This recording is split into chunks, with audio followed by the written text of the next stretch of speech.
Buenas tardes a todos y a todas y muchísimas gracias por la invitación. Primero a Gonzalo, porque parecía que nunca iba a llegar. Es mi primera vez en Logroño, tenía muchísimas ganas y la verdad es que está siendo toda una satisfacción porque estoy encontrando cosas que no esperaba. Tenemos trayectorias comunes, la consejera y yo, muy agradables y bueno, el empezar está siendo muy agradable. Así que espero que lo que os voy a contar esta tarde, si me permitís que os tutee, va a ser fundamentalmente lo que hacemos en mi grupo de investigación. Como ha dicho Gonzalo, que se agobia por los títulos que no forman parte nada más que una va acumulando años y entonces pues va acumulando cosas, no otra cosa. Os voy a contar un poco lo que hacemos en mi grupo de investigación, pero un poco trasladando la importancia de lo que comemos en la salud, que eso lo sabemos todos. Pero quizás ahora está cobrando una importancia, si cabe, aún mayor. Y yo voy a tratar de explicarlo en la presentación de esta tarde, que la vamos a distribuir de esta manera. ¿En qué mundo vivimos? Vivimos en una nueva era geológica, aunque todo el mundo no se pone de acuerdo, que es el antropoceno. Voy a hablar que saludable y sostenible van muy de la mano. Voy a hablar desde un punto de vista no particular, no de Logroño, ni de Granada, ni de España, sino de Europa, porque formamos parte de Europa y estamos dentro de lo que Europa quiere que sea el Pacto Verde Europeo. Os voy a decir cómo un grupo de investigación como el mío construye la evidencia científica para que realmente aprendamos o podamos probar las preguntas que nos hacemos desde el punto de vista de medio ambiente y salud y algunas ideas para que nos llevemos a casa. Bueno, pues como os decía, el antropoceno es una nueva era donde el hombre es la fuerza más poderosa. La Tierra tiene una larga historia y solo ahora es cuando el hombre tiene la palanca para lo bueno y para lo malo. Somos la fuerza dominante. Y vamos a ver algunos ejemplos agradables y otros que no lo son todo. El impacto que el hombre está haciendo y ha hecho a lo largo de los últimos años es realmente importante. Y algunos ejemplos, por ejemplo, es en que hemos perdido diversidad, ¿no? El otro día escuchaba a un agricultor de El Jerte, donde ahora, esta mañana, cuando he llegado paseando por alguna de las calles, veía cajas de cereza. Ya estamos empezando a tener cerezas, muchas vendrán de la zona de Extremadura, y comentaba que le extraña el silencio que hay entre esos bosques maravillosos de flor blanca que todo el mundo va a verlos cuando florecen los cerezos. Y le impresionaba el silencio porque ya no hay abejas que polinicen, con lo cual ya no solamente es que hace mucho calor y que no llueve, sino que no tenemos insectos que son los que realmente favorecen que la fruta sea abundante. Y luego todo producimos de una manera desorbitada en el usar y tirar, porque todo lo que compramos, todo lo que hacemos vale solo unas horas y a los 2 minutos no nos interesa y lo tiramos porque podemos comprar otro. La gente va y se compra una camiseta de 3 euros. Da igual la calidad, si me la voy a poner solo 2 días, después me compro otra. Y eso genera una serie de residuos, una serie de vertidos, que ya no solamente lo que utilizamos en la agricultura, sino en el día a día. Y esa forma de usar y tirar está haciendo un cambio en el mundo. No hay nada más que ver qué está pasando en los últimos meses. Teníais que ver nuestras tierras, nuestros olivares.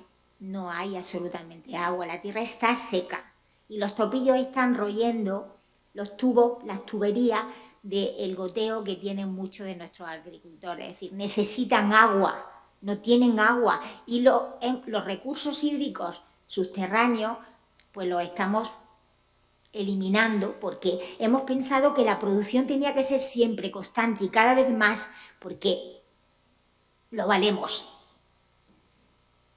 Las cosas no van bien, pero no todos son malas noticias. Hace relativamente poco una serie de expertos liderados por Walter Wheeler, que es un experto número 1 en alimentación de la Universidad de Harvard, lideró una comisión y publicó un trabajo en Lancet, que es una de las mejores revistas clínicas que hay ahora mismo en el mundo, y decía que la alimentación en el antropoceno, es decir, la forma en que nos alimentemos, puede salvar la salud de la humanidad, pero también la salud del planeta. Fijaros, eso lo dicen los expertos. En cómo produzcamos y cómo nos alimentemos, tiene la llave para el control del cambio climático, pero también para el control de la salud de las personas. Yo voy a explicar un poco en qué consiste, porque claro, eso no es así de fácil. Tenemos que hacer algo. Es decir, para que la producción y el consumo de alimentos sea el instrumento eficaz para cambiar el mundo, necesitamos hacer una transformación. Una transformación en la forma de producción y en la forma de alimentarnos. Fijaros, ¿qué hacemos ahora mismo? Os voy a poner un ejemplo para que veáis lo irracional de cómo nos estamos alimentando.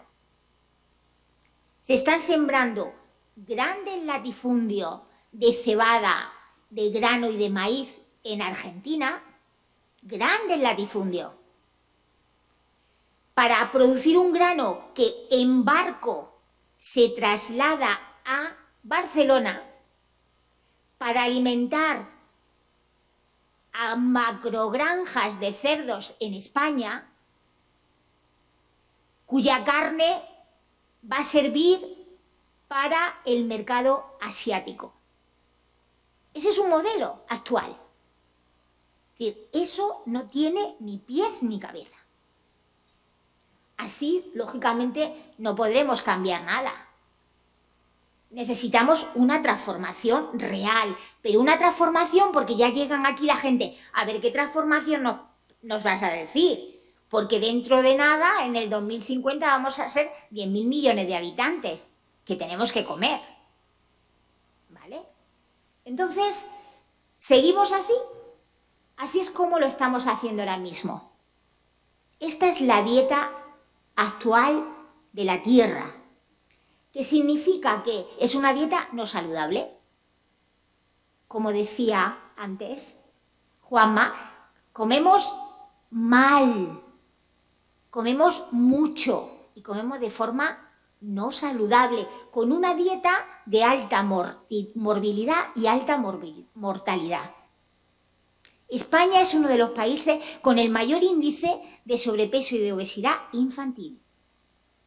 Y no es un problema estético, es un problema de salud. No podemos estar comiendo la cantidad de carne que comemos o la cantidad de almidón que comemos. Eso no es saludable, ni para el mundo ni para las personas. Claro, si nos vamos a África subsahariana, la situación es totalmente distinta. Allí el consumo de carne es adecuado, pero sobrepasa con mucho el consumo de vegetales con almidón. ¿Qué sería lo ideal? ¿Cómo deberíamos de alimentarnos? En Norteamérica, allí se pasan todos los límites posibles. Fijaros, se pasan los límites de carne, se pasan los límites de productos lácteos, se pasan los límites de carne blanca, se pasan los límites de absolutamente todo. Como os he dicho, esta sería la alimentación ideal y sobrepasamos la carne roja fundamentalmente y los productos de almidón. Vamos a ver cómo nos deberíamos de alimentar. La mitad de lo que comiéramos diariamente tendría que ser fruta y verdura. No pregunto que levante la mano quién llega a eso, porque no levantaríamos la mano nadie. Es decir, la mitad de lo que comamos al día tiene que ser fruta, verdura, legumbres. Y esto está diseñado para poder permitir que toda esta gente se alimente. Y lo dicen los expertos, no lo digo yo. ¿Cómo se consigue eso? Pues se consigue fundamentalmente cambiando los sistemas de producción, cambiando los sistemas de comercialización, cambiando los sistemas de distribución y, por supuesto, la composición de dieta. No podemos estar alimentarnos con alimentos que vienen de la otra parte del mundo, independientemente que podamos pagarlo, independientemente que me apetezca, porque si me apetece fresas, ¿por qué no lo voy a comer? Si me lo pueden traer. ¿Y la huella de carbono? Por ejemplo. Hay que normalizar las dietas de una manera saludable para que el sistema alimentario sea sostenible. ¿Qué dice Europa? Pues Europa dice, apuesta por este sistema. Es decir, Europa dice basta y lo dice con una propuesta que se llama el Green Deal, la Europa verde. No lo dice solamente un grupo de Granada que viene a Logroño a dar una charla. La gente tiene que apostar, los gobiernos tienen que apostar por un sistema muchísimo más verde y saludable.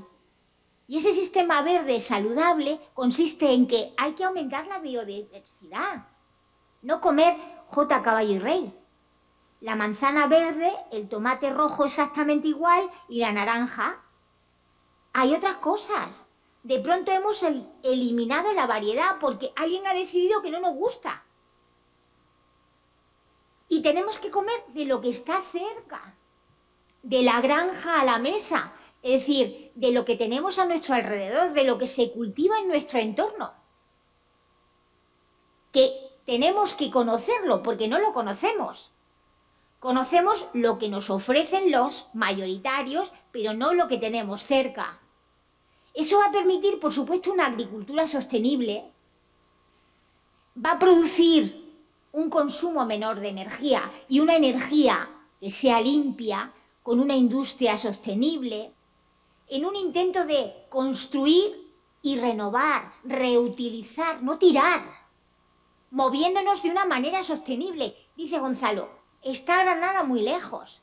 Pues montarse en un AVE a las 7 de la mañana, sentarse con un libro o un ordenador y empezar a leer o a trabajar, no te das cuenta y en nada estás en Logroño.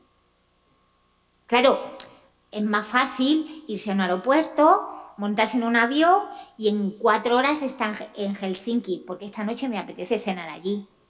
O voy a pasar un fin de semana allí, porque es que ahora es lo que se lleva, ¿no? No podremos eliminar la contaminación si lo hacemos así. Granada, que es una ciudad preciosa, es la tercera ciudad más contaminada de España.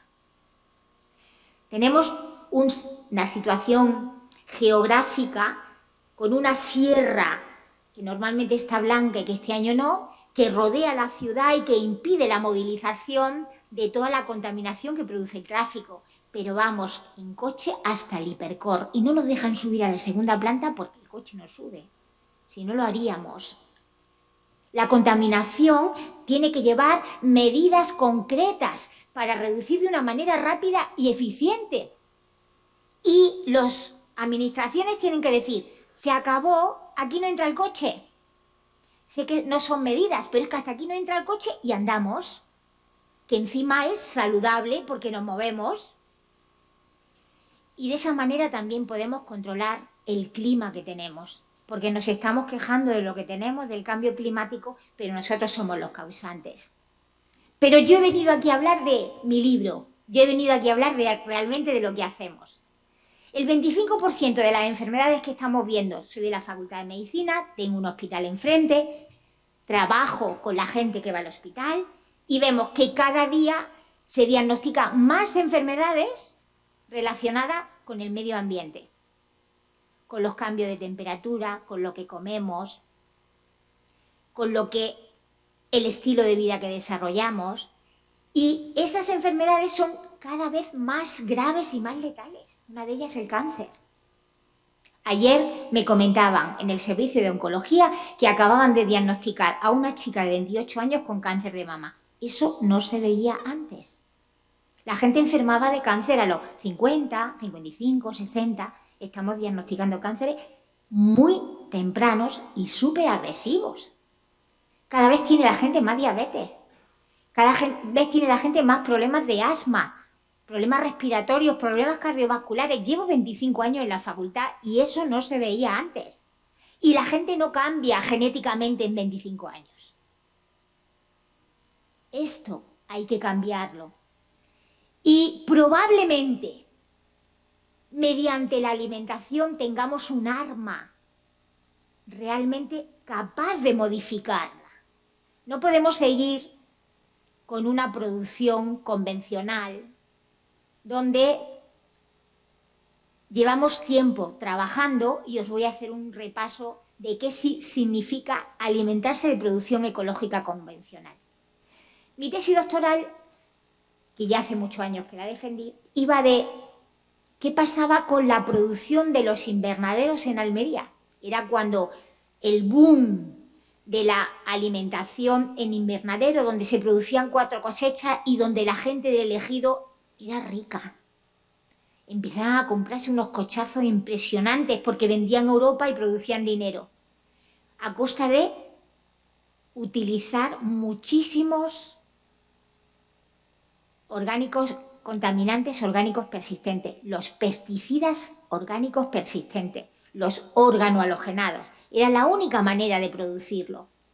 Claro, nosotros pensamos, allí va a ser el problema, porque la gente se expone mucho y nos encontramos con la sorpresa que cuando comparábamos ese problema con Granada, estábamos todos igual. Vivimos en un mundo globalizado donde Granada y Almería es como el vecino de tu casa.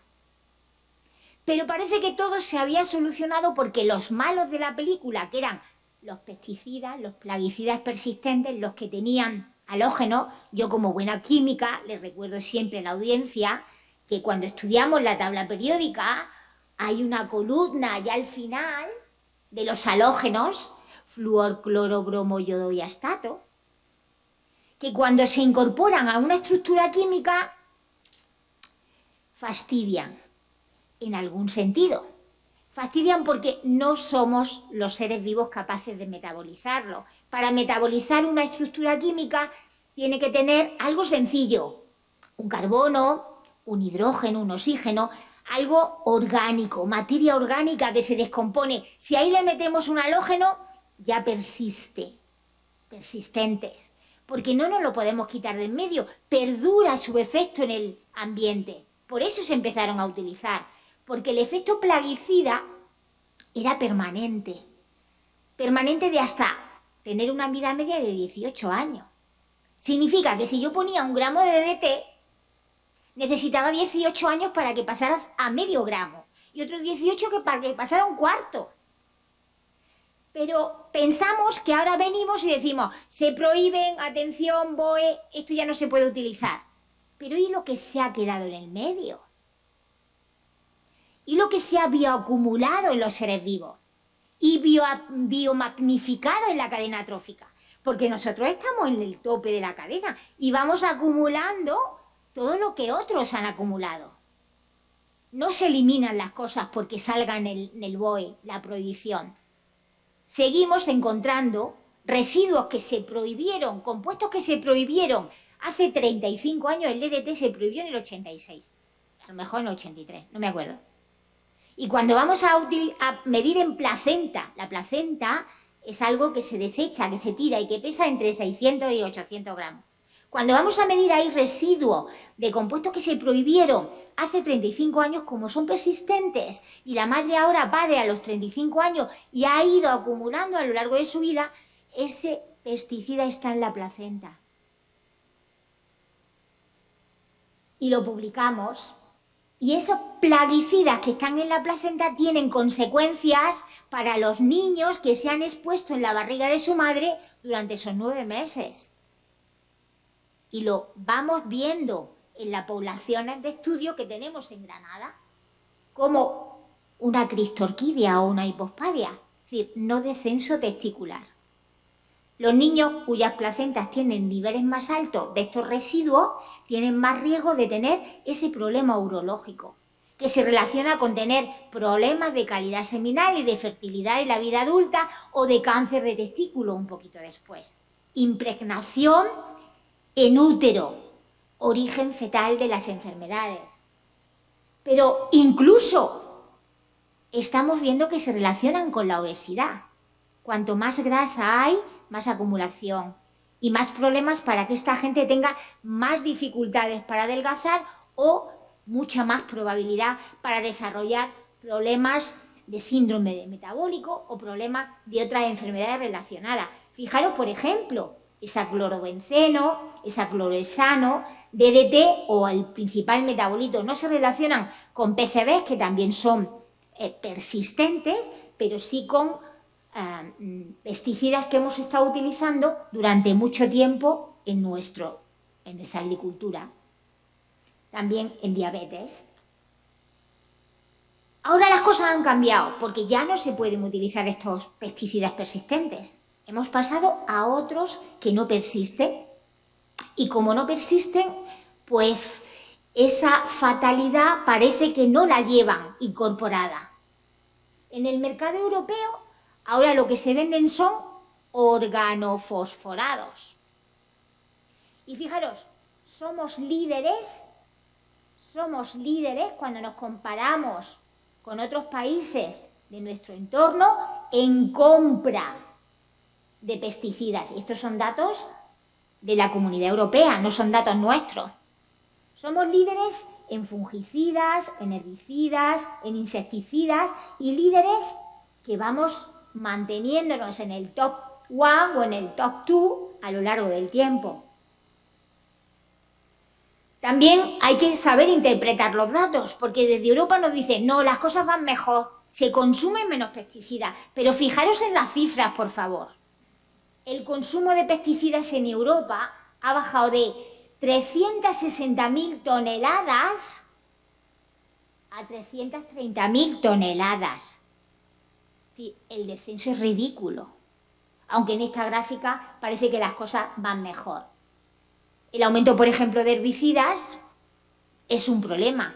El famoso glifosato, que todavía no tenemos datos reales si afecta o no afecta a la población y en qué manera. Estamos en ello, porque la Organización Mundial de la Salud y la EFSA, que es la Agencia Europea de Seguridad Alimentaria, no se ponen de acuerdo. La IARC dice que es un posible carcinógeno, la ESA dice que no.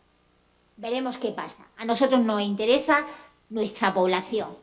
Lo que está claro es que ahora utilizamos diferentes grupos químicos, diferentes estructuras, organofosforados, carbamatos, piretroides, que tienen funciones diversas, que pueden ir desde el herbicida como el glifosato hasta fungicidas, insecticidas, dependiendo de cuál es el target, dependiendo de si lo que queremos eliminar son las hierbas, las malas hierbas, o los hongos o algún insecto particular que afecta a una producción concreta. Todos ellos son sustancias químicas orgánicas sintéticas, los hemos producido en el laboratorio y yo me siento orgullosa de lo que los químicos hemos sido capaces de hacer. Son sustancias derivadas del petróleo, contemporáneas, no se acumulan, como os he dicho. Si el residuo llega al individuo, somos capaces de medir su metabolito, es decir, la metabolización de ese compuesto, que ya no tiene el halógeno, y son fáciles de eliminar en la orina del individuo, entre los 2 y los 4 días. Entonces, teóricamente, como no se acumulan y se eliminan, sería menos peligroso. Nosotros no estamos convencidos de ello, y os voy a poner algunos ejemplos. El clorpirifos.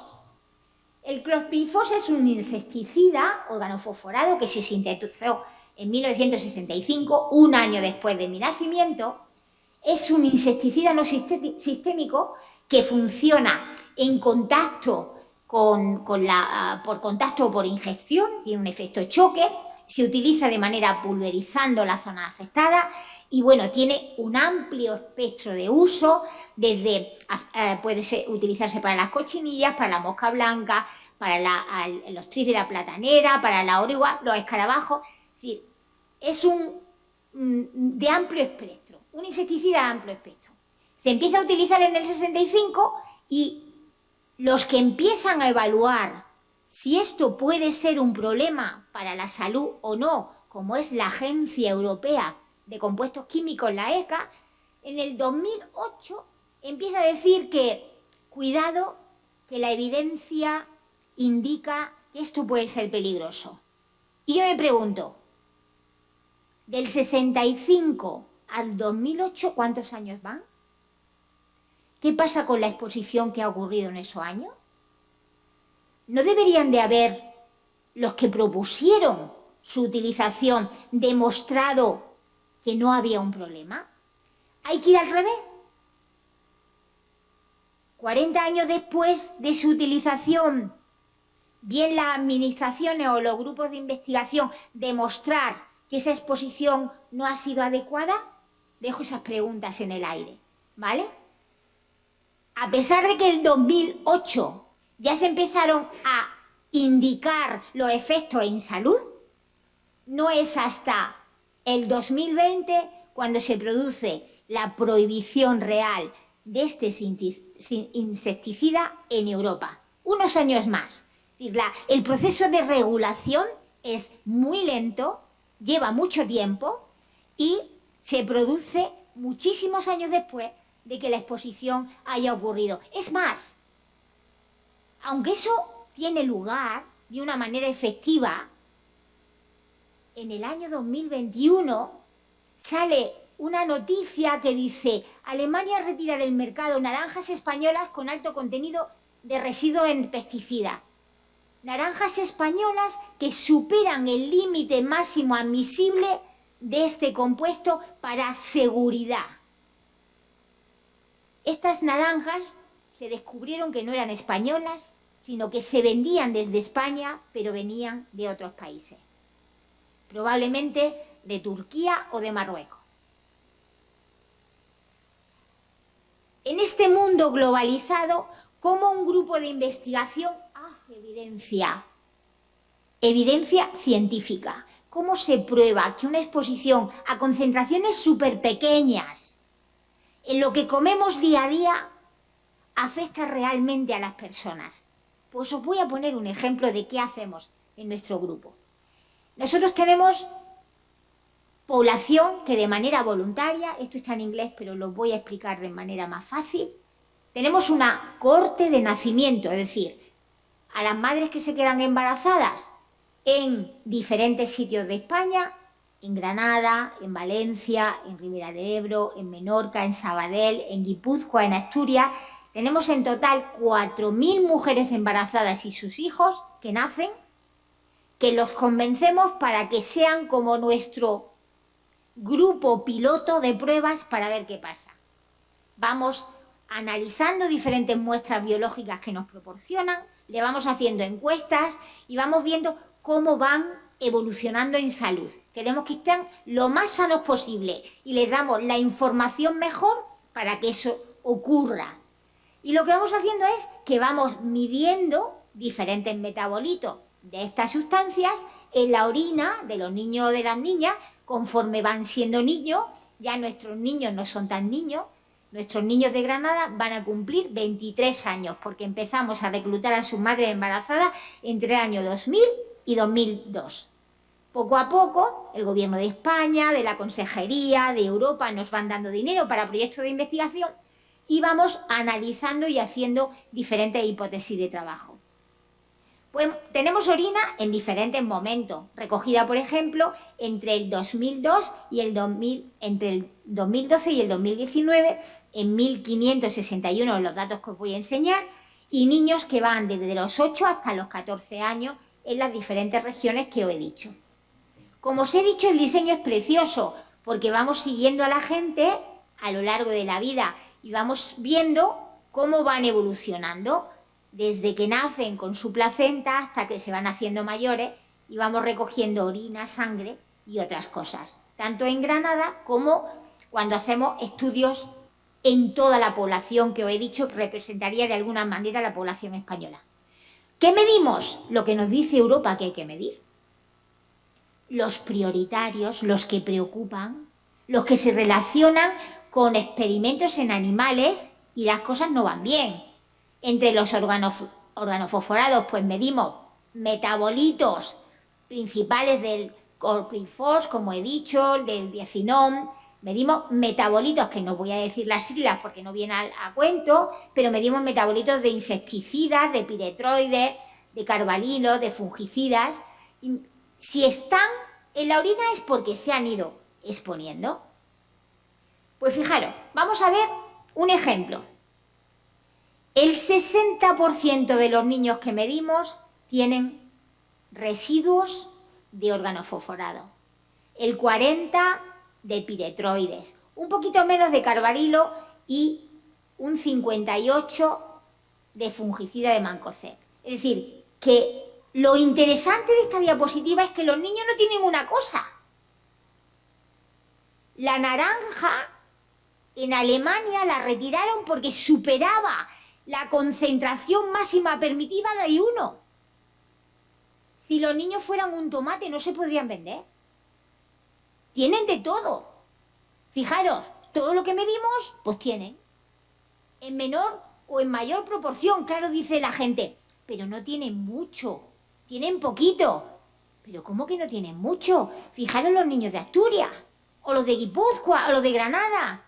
Es decir, que tienen absolutamente todos los metabolitos que os he dicho antes. Antes era frecuencia de detección, ahora puestos de otra manera. Pero fijaros, qué curioso. Este es el metabolito del coprifor. Cuando ponemos en cajas, esto es concentraciones que realmente son muy poquitas la concentración, pero estos son los que se salen de madre. Fijaros algunos. ¿Os acordáis de lo que llevaba la naranja? 3,5. Pues fijaros algún niño dónde está. Pero fijaros los valencianos y los granadinos, caracterizado por altísima producción de cítricos. En Granada tampoco vamos mal cuando nos vamos al valle de Lecrín. Ahí tenemos unas naranjas también muy apañadas, entre olivos. ¿Tendrá eso que ver con que los niños tengan algo más? Pues cuando medimos si estas concentraciones se relacionan con las hormonas que tienen esos niños o con problemas de neurodesarrollo, nos salen cosas que no nos gustan. Nos salen cosas como que aquellos niños que tienen más organofosforados en su orina tienen las hormonas disparadas. Pero no todos, solo los que son más susceptibles, que lo medimos a través de biomarcadores de susceptibilidad que son polimorfismos específicos en su expresión a la hora de metabolizar estos componentes.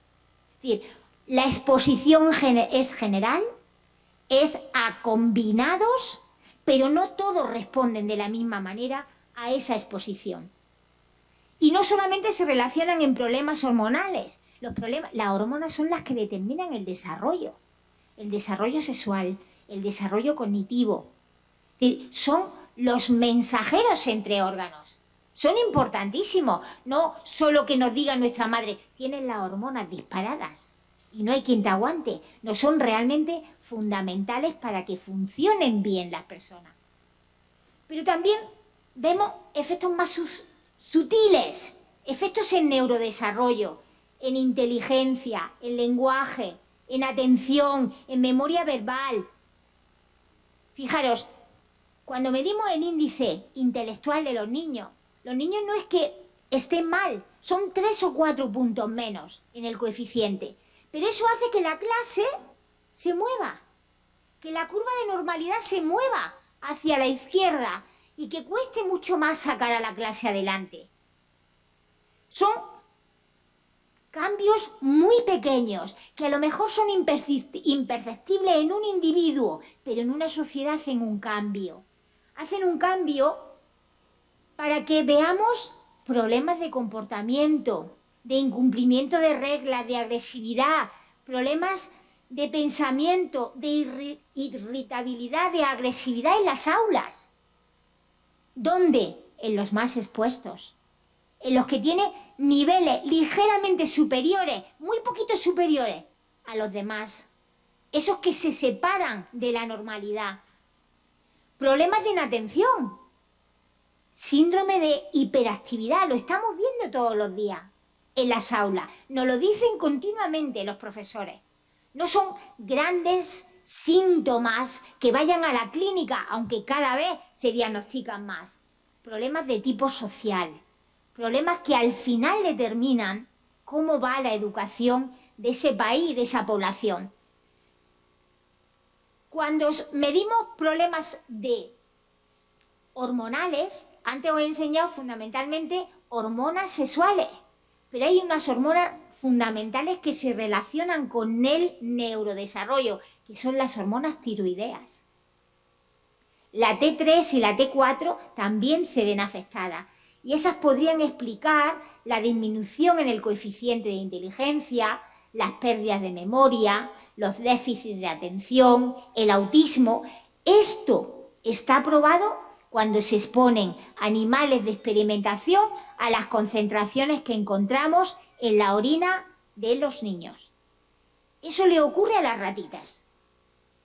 Pensamos a lo mejor que los animales de experimentación son diferentes a nosotros, pero no son tan diferentes a nosotros. Y lo que es más importante, el efecto cóctel. Regulamos, estoy en la ECA y seguimos regulando por compuestos individuales. No superar un límite máximo de residuo para fulanito y menganito. ¿Cómo se regula cuando lo que tenemos son 5? Y las combinaciones pueden ser infinitas. ¿Cómo se regula eso? Pues nos estamos haciendo, preguntas y cada vez tratando de responder a la complejidad de los sistemas biológicos.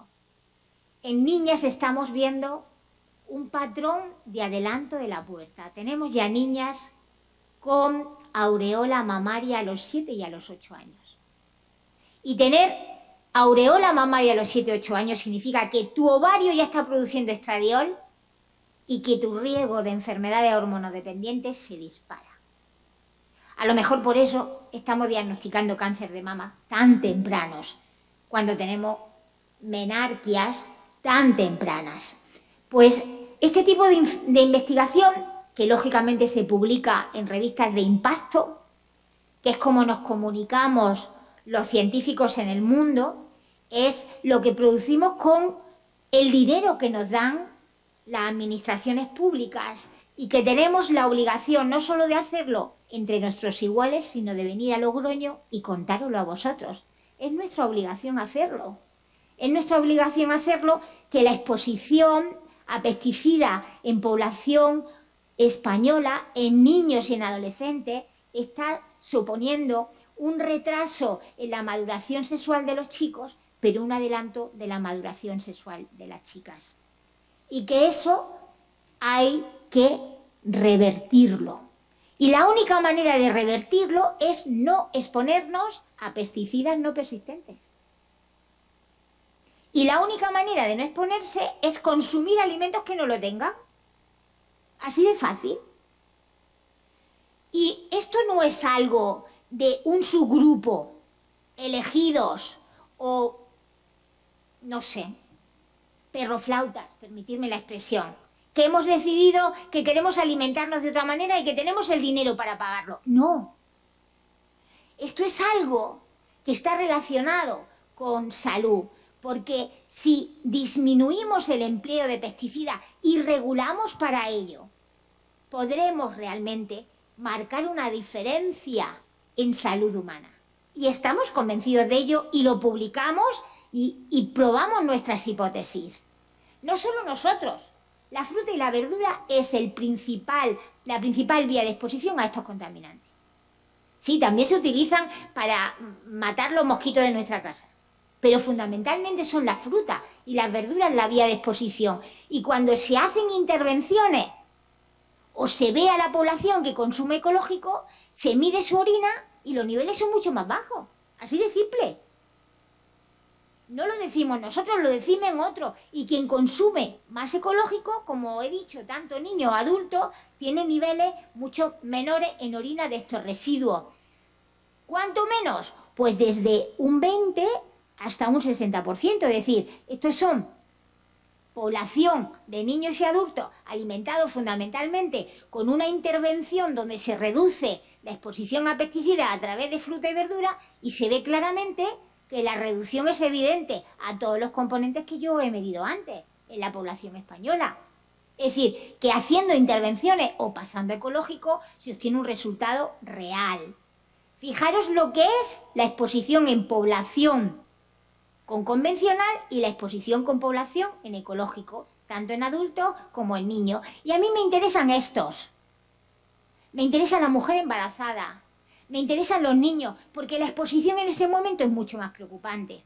Lo que pasa en a los adultos ya me interesa menos. Es la exposición que ocurre cuando los individuos se están desarrollando, porque pequeñas concentraciones ahí marcan una diferencia. Ya los vecinos van por delante.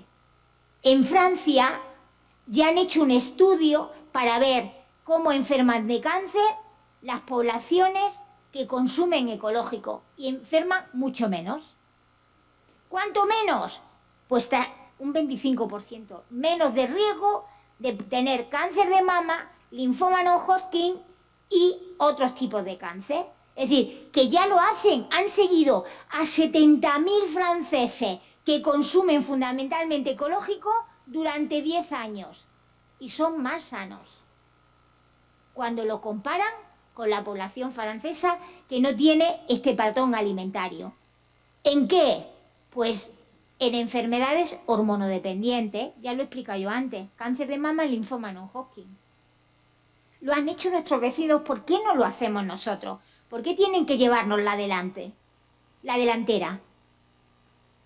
Pues de todo esto que os he dicho, quiero que os llevéis 4 ideas a casa. ¿Qué ideas? Pues que el consumo de alimento de producción convencional no es saludable en términos de exposición a pesticidas no persistentes y puede conllevar riesgos para la salud de las personas. Eso es lo que dicen nuestros estudios. El proceso actual de evaluación, bueno, pues podía ser mejor. No podemos regular 50 años después de que se haya producido la exposición, porque esa no se quita, por mucho que se mee a las 4, a las 5 o a las 12 horas. Ha pasado por el organismo y ha ejecutado su acción. Seguimos legislando en elementos individuales cuando lo que estamos viendo es que estamos expuestos a bajas concentraciones, pero de todo lo que nos rodea. Y que la edad en que ocurre esa exposición, y si eres hombre o mujer, determina la diferencia. Los efectos no se ven de manera inmediata como cuando ha venido la COVID, sino que hay que esperar mucho tiempo para ver el efecto, y ahí la dificultad de demostrar la relación de causalidad, y que ya tenemos evidencia epidemiológica suficiente como para vender lo ecológico como saludable, como para que lo ecológico, por el valor añadido que lleva, debería de ser más barato.